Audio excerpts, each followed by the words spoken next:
Privacy, Apple, and CSAM. This is MacVoices. This edition of MacVoices is supported by TextExpander by Smile, the makers of world-class software.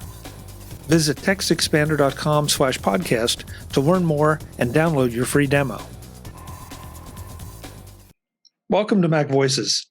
This is the talk of the Apple community, and I'm Chuck Joyner. Folks, this is MacVoices Live. That means it's Tuesday night where we are, wherever you are. Maybe it's Tuesday night. Maybe it's some other time if you're watching this after the fact. We are live on YouTube at MacVoices TV. We'd love to have you join us if you're not here with us now. We do this, Tuesdays, 5 p.m. Pacific, 8 p.m. Eastern, whatever time it is, wherever you are. And I know sometimes in the chat room, we have people from literally all over the world at all hours of the day and night. So welcome to the chat room, folks, as well. So tonight, we have a bunch of different topics that are sort of swirling around. We have only one main that we've decided to talk about, but I'm going to add one just a little bit in front of that. But before we get started, let's go around the room, find out who's here, and then we'll get to it. So taking the screen as always, first up, Mr. David Ginsburg. David, good to have you. Good to be here. It's going to be a good conversation tonight. There's, like you said, lots of things swirling this week. Yes. Thunderstorms in my area, so let's hope I keep the connection. Same here. Got a few tornado possibilities too. Oh, good. Well, that's just lovely. So if we see you suddenly move off screen, we'll know what happened. Yeah. Next up, Ms. Brittany Smith has joined us. Brittany, welcome. Hi, nice to be back. It's definitely great to have you back. We miss you. Every time you're not here, we miss you. Aw, thank you. Yeah, it's just not the same. Next to her, at least on my screen, Mr. Andrew Orr. Andrew, welcome. Hey, good to be here. Don't mind that light blinking on and off. That's just, I don't know. I'm just in an apartment. Okay. Not thunderstorms, or is it haunted? It's probably haunted, actually. Okay. If you weren't the youngest person here, I'd ask you if it was the chip in your hand. Jeez. Logan's Run reference, too old? Okay. No, I got it. Next up, the birthday boy himself, Mr. Jim Ray. Happy birthday, belated birthday, Jim. Thank you. Happy birthday, Jim. I was OX 40 years old, which is, most people say 64. A friend of mine was pointing out that in octal, I'm 100. It's the perfect age for Paul McCartney. Finally old enough. Jeff, Chuck, you look really puzzled. Those are different base number systems. No, I got it. I was just debating the implications of being 100 in any base number system. So. I know. I was like, thanks, Doug. Yeah. Oh, beside him with a brand new setup and a brand new desk, Mr. Guy Serle. Did you miss me, Chuck? Did you miss me? I've been watching the construction pictures for weeks, and it was like, when's he going to come back? Yeah, some people just go, "I'm going to build this desk," and they say, "I'm done." No, things are more complicated for me. It's like, okay, I'm going to have this here, and this can be over here. No, I don't like it like that. It's all going to go change right now. Everything's going to get changed. So that happens over and over. So are you any more organized, Guy, or is it still mass confusion?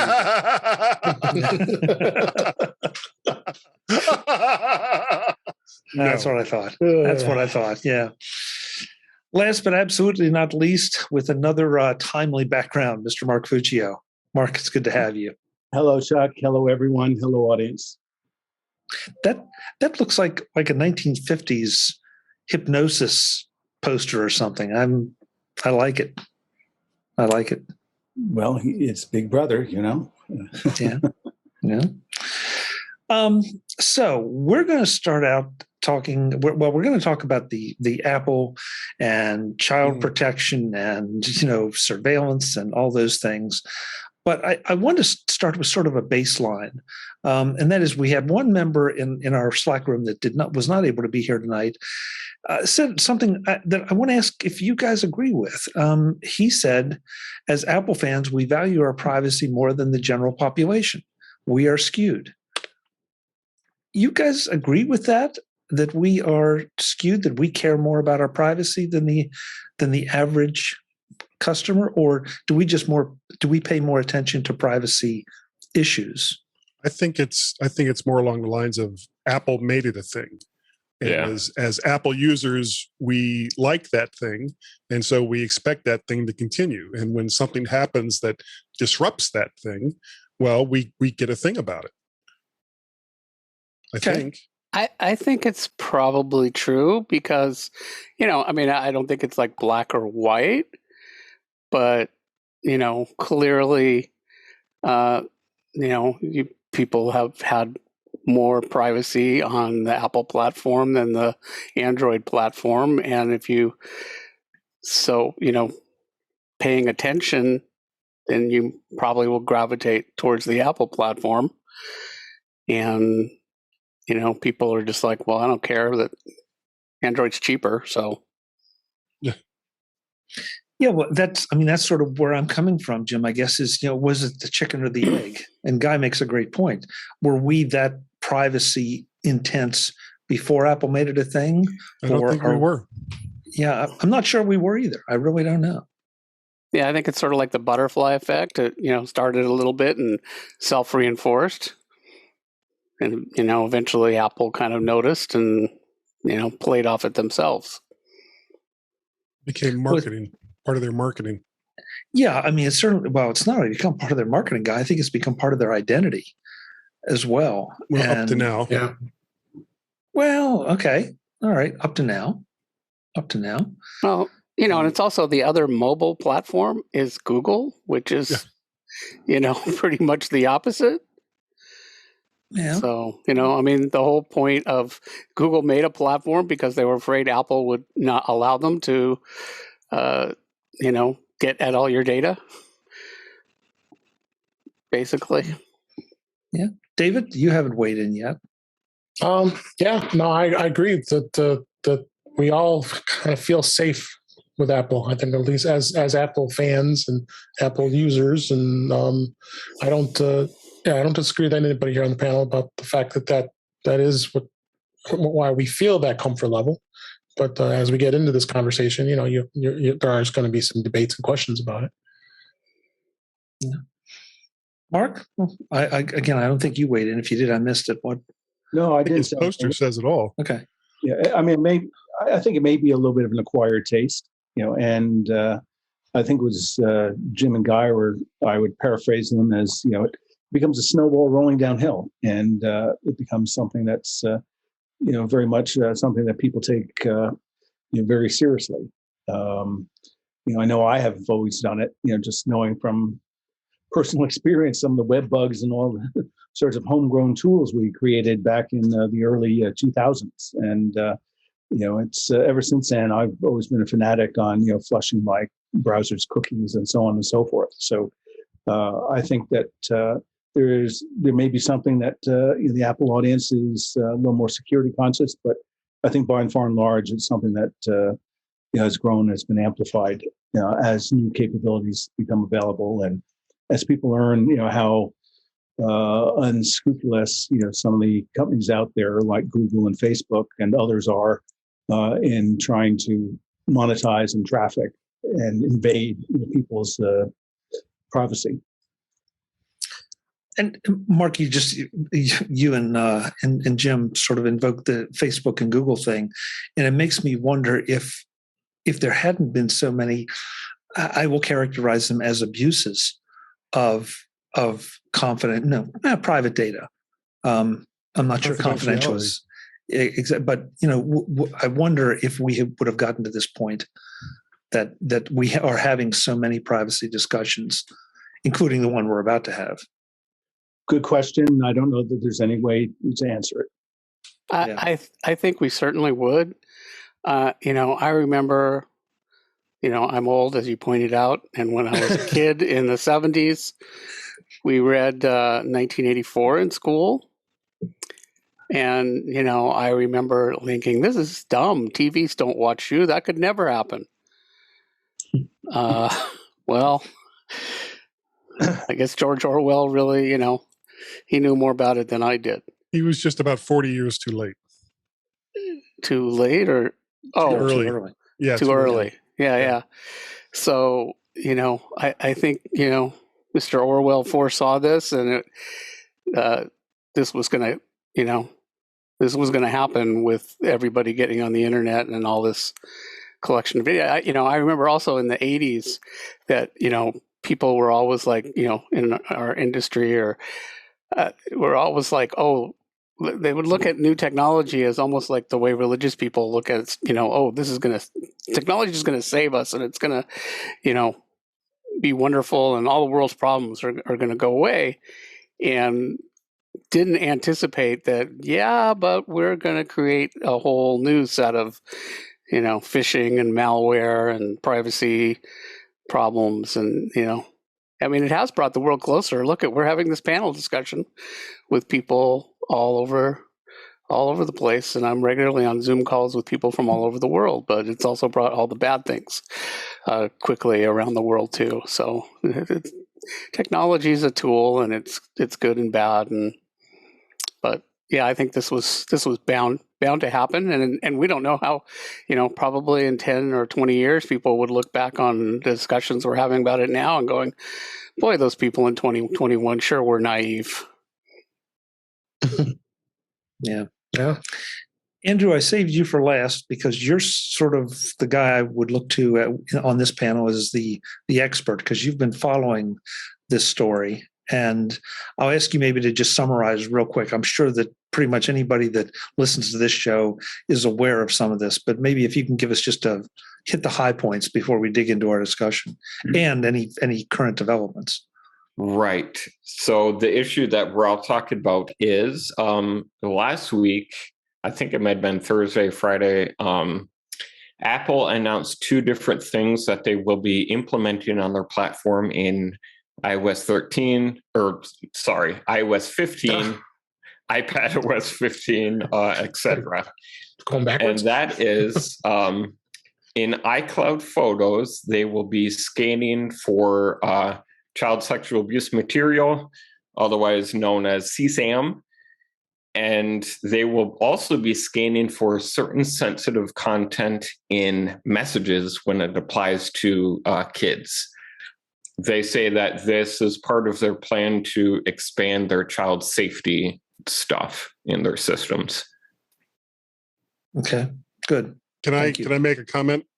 Sure. I think this is more related to certain European jurisdictions that are also now saying that they're going to hold platforms accountable for material, whether they know about it or not, that is on their servers. And I think this is Apple trying to get ahead of that. I think that's a big part of it right there. That was my view too. Yeah. Well, already we have comments in the chat room.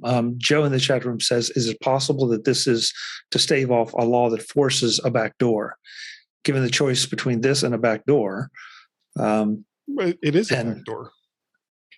It's the first shot. I mean, you look at what Apple did in China. China basically said, you have to have your iCloud servers for all of our users here. And Apple caved. And those servers are not under really Apple's control, but companies that are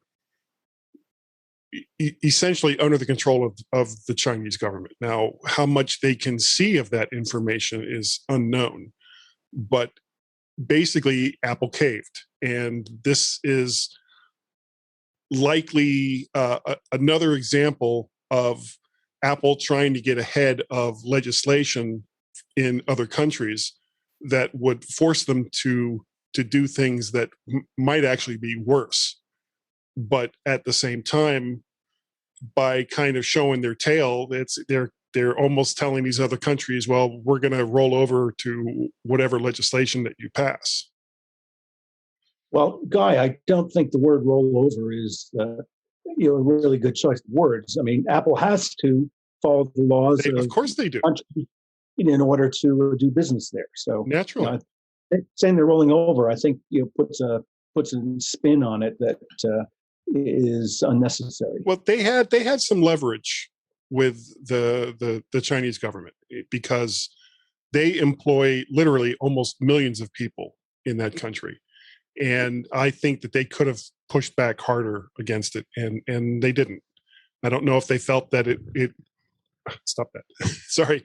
I didn't know if they felt that it wasn't worth the fight, or that they thought they were going to lose, so make the best deal possible. You know, the stuff that went on behind the scenes of that decision has never been made public.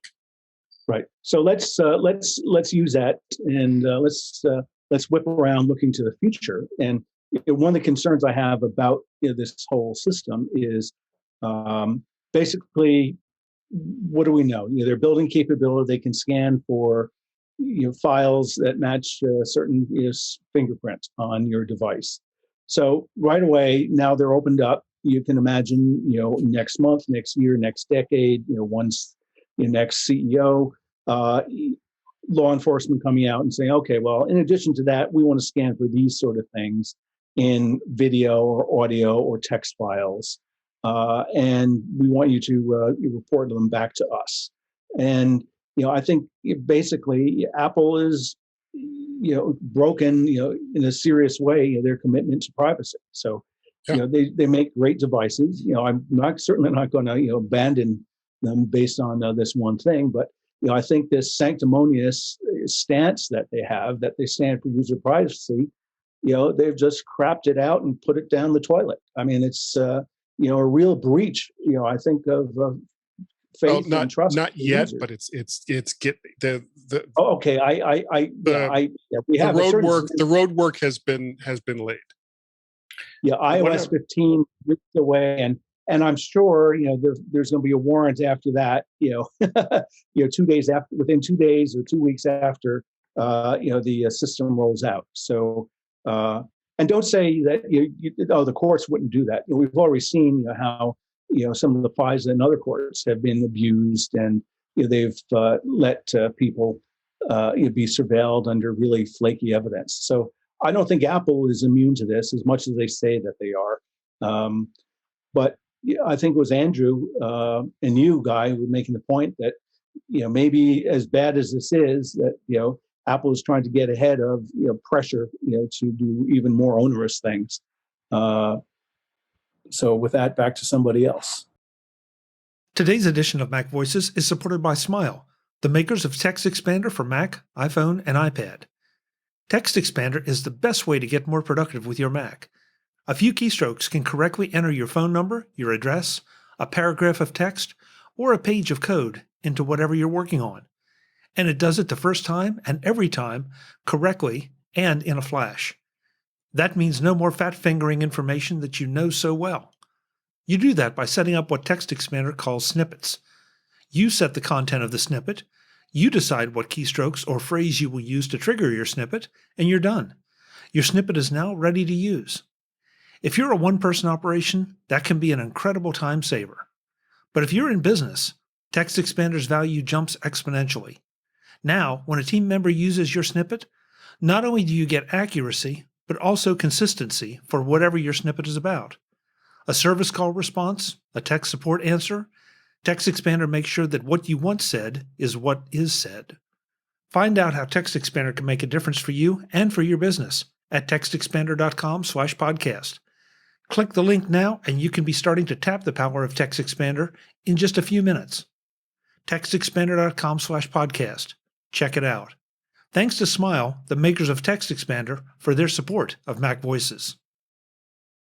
Yeah, Andrew, you were going to jump in. So one of the questions I have about this is, so as I first discovered, I noticed back in 2019 that Apple had updated their privacy policy to say we are scanning for this kind of material as it gets uploaded to our servers. I don't know if they were preparing for this and not doing it yet, or if they did do it back then. But I guess my question is, I understand the slippery slope argument. What if governments force Apple to scan for other stuff too? But they were already doing this The only difference is that now they're moving it to the device. And also, there are a ton of other companies already scanning for this content too. As far as I know, I think Apple's late to the game.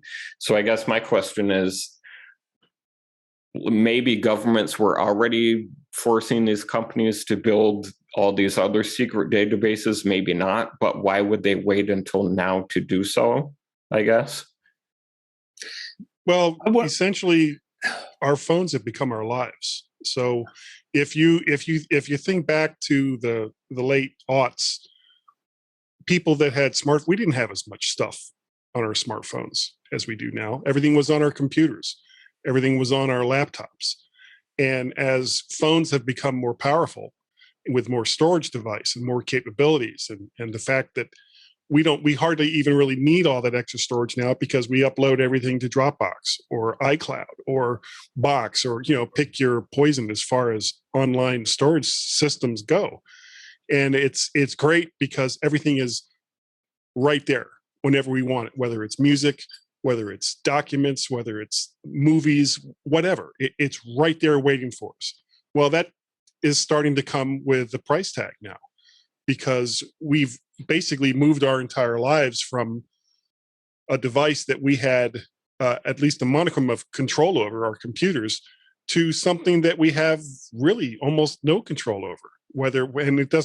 It hardly even matters whether you're on Android or iOS.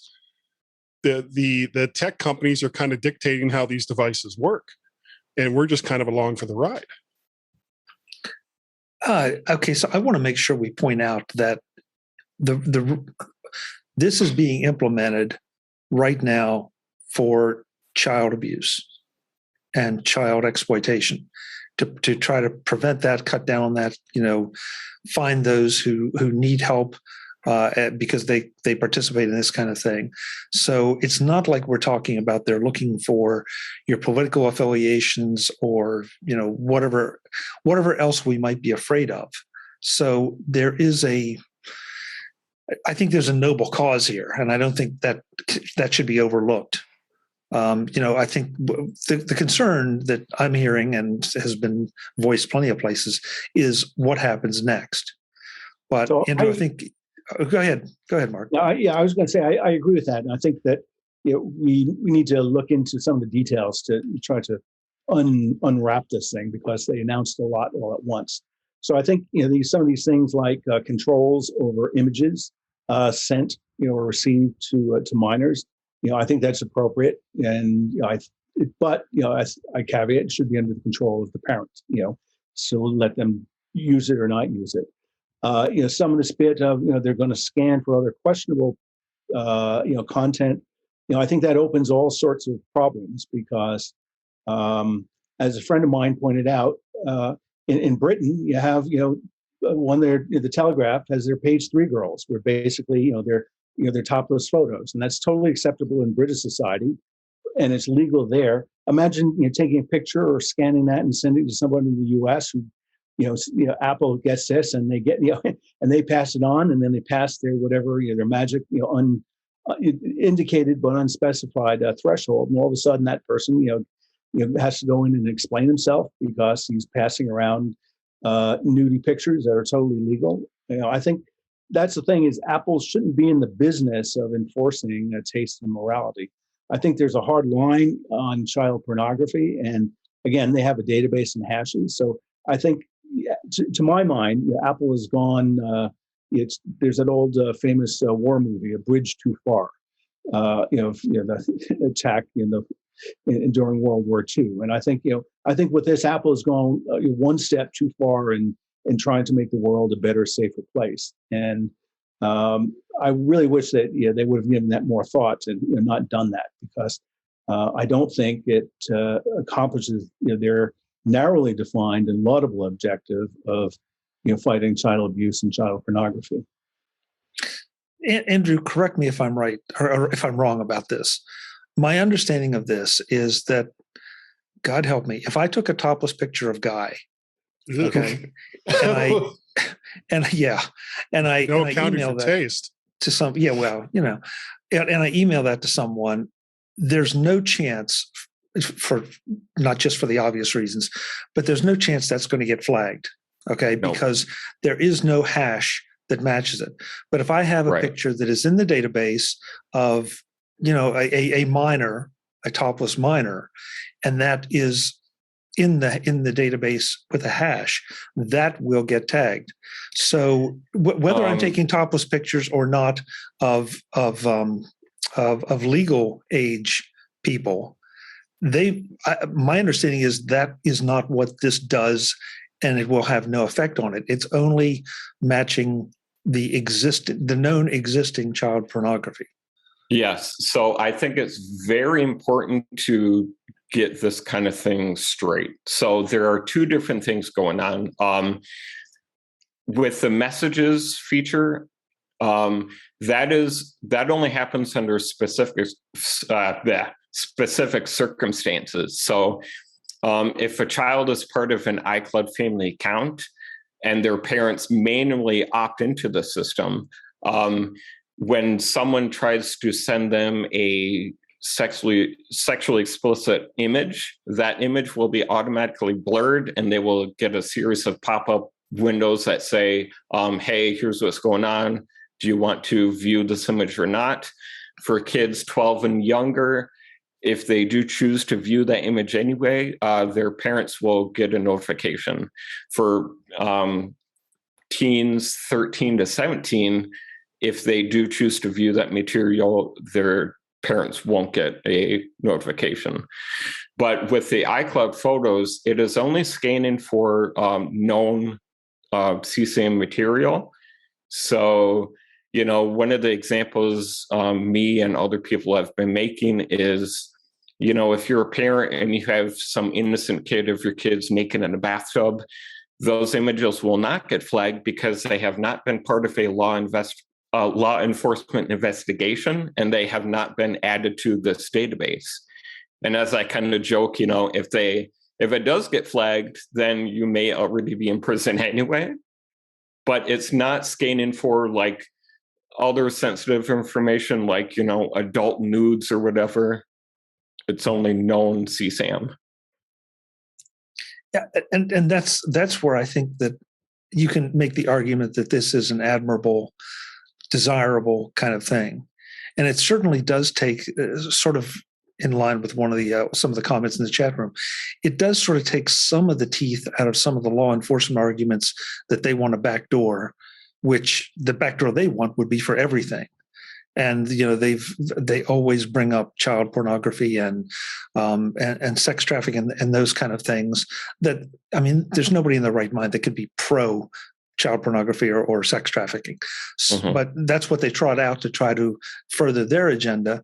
This takes care of, this addresses some of that without giving all the keys to the kingdom away. Yeah. And it's also another thing is that so far, at least, this is only when someone tries to add a certain number of these images to iCloud Photos. Right now, you can think of it as optional. If you don't have iCloud Photos turned on, there's no fingerprinting taking place. Okay, which brings up another thing. If this really bothers you that much, you don't have to use iCloud Photos, right? Right. And that's the only way to not have it happen. So let's say that I don't want it to happen. So, and I'm willing to even abandon the Apple platform. And so I move over to the other side. Andrew, from what you said, Google is already doing this on their servers. Yes. So if I use their photo service, they're scanning it. As far as I know, Apple, Google, Facebook, Twitter, Microsoft, probably others, like everyone is scanning for this kind of content on at least their cloud. Well, so Apple says they're not. You listed Apple. So here's a fun fact, that I heard from this last weekend's episode, This Week in Tech, where Leo and his panel, they talked, same thing, and they pointed out that in the past 5 years, Facebook had over 20 million submissions, and compared to Apple, that had 265. So Submissions to what, Mark? Submissions, I guess, of Reporting to the NC, whatever that organization NGO is that keeps this list. Andrew, you were hinting at, and something I haven't seen, and I don't know if you know, but how do images get into this database? Does it have to be through a law enforcement action, or Yes. where do they come from? And if that's the case, then that's got to be a tiny fraction of the possible amount of images that are out there. I mean, one thing I wonder about, if this, is this all just sort of security theater, a lot of hand waving that really isn't going to, solve any problem. On the other hand, also, I'm sure, the number they were throwing around was a pretty large number for how many images they had in the database. And they're saying they're going to keep the hash of every one of those on user devices, and presumably also an index so that they can, look them up, which the index. So it seems like that's going to be a lot of space on user devices, and B, that's going to have to be updated all the time. So, what's the network traffic implications of that? I haven't seen anything about that. And those are more technical, but one thing that kind of bothers me is it's so hand wavy. It's like, oh, we're not going to tell you how the matches happen, and it's all sort of just trust us. We're Apple, which is typical for Apple, of course. That's probably part of the problem, though. Right. This is of course only as far as I know, just what I've tried to discover as part of my research. So first, the NCMEC is the only legal, or the only organization in the US that can legally have this kind of database. If a company detects this kind of thing on their platform, they don't send it directly to law enforcement. They first send it to the NCMEC, who then, do whatever research they have on their end. And then if they deem it, worthy of an investigation, then they will contact law enforcement. The panel will be back in the next edition of Mac Voices to continue our discussion of CSAM, the policies that Apple has announced in trying to fight CSAM, and the potential implications it has for all of us going forward. A couple special notes about this particular Mac Voices Live. First, this is obviously a difficult, complex, and sensitive topic, and I hope that we treated it with the respect it deserves and kept it accessible, the conversations accessible to everyone. I think they are important conversations to have and important understandings to have as well. Second thing I want to make sure you understand is that this Mac Voices Live was recorded on August 10th. And even since then, there has been a lot of new information coming out, revelation statements from Apple executives that have continued to clarify the situation. So if you find something that seems to be in error or conflicting with the information that you now have, it's because there is a little bit of a delay on this. I'm Chuck Joyner. This is Mac Voices. We'll be back with the next edition of this discussion on Mac Voices. Thanks for watching. Visit MacVoices.com for show notes and to connect with Chuck on social media. Get involved in our Facebook group or like our Facebook page, and get more out of your Apple tech with Mac Voices Magazine, free on Flipboard and on the web. And if you find value in it all, consider supporting us through either our Patreon campaign at patreon.com/MacVoices or by making a one-time donation via the PayPal link on our front page and in the show notes of each episode. You will join these fine people who help bring you Mac Voices.